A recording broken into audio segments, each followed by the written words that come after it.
This is the city of Buonconvento in Tuscany, where on August 24, 1313, the Emperor Henry VII, the man that Dante Alighieri hoped would rescue the Italians from themselves, died. And he died in this church. Well, obviously not in this church because this is an 18th century building, but the building that stood there in the 14th century. When he got here, he was on his last roll of the dice. He was chasing down Robert of Naples, the man who was actually controlling most of Italy, with a force that was outgunned at least 3 or 4 times to 1. All his friends and supporters from Germany had left. His brother and his beloved wife had both died from diseases that they caught at the even more disastrous siege of Brescia.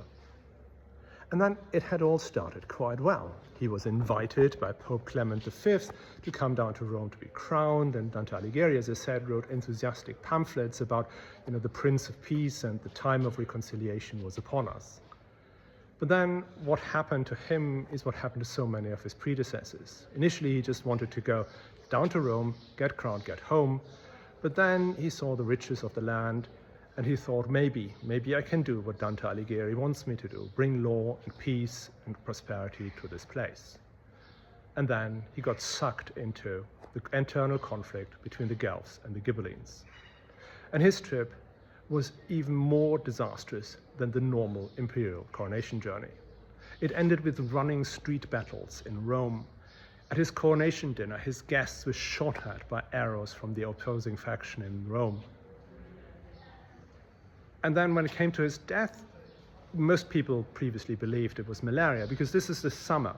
And in the summer in the 14th century in Italy, this is where the Germans died of malaria. But more recently, some historians claim it was some sort of STD.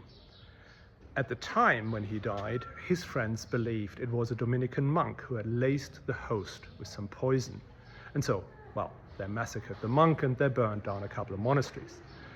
And when his grandson wanted to become king and then emperor, he had to swear to the Pope that he believed that monk to have been completely innocent.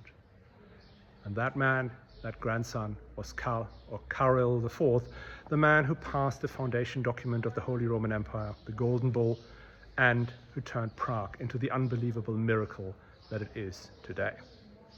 So as you can notice, I'm a huge fan of Henry VII.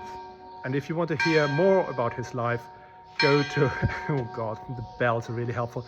Go to episodes 144 to 148 of the History of the Germans podcast, where you can hear all about it.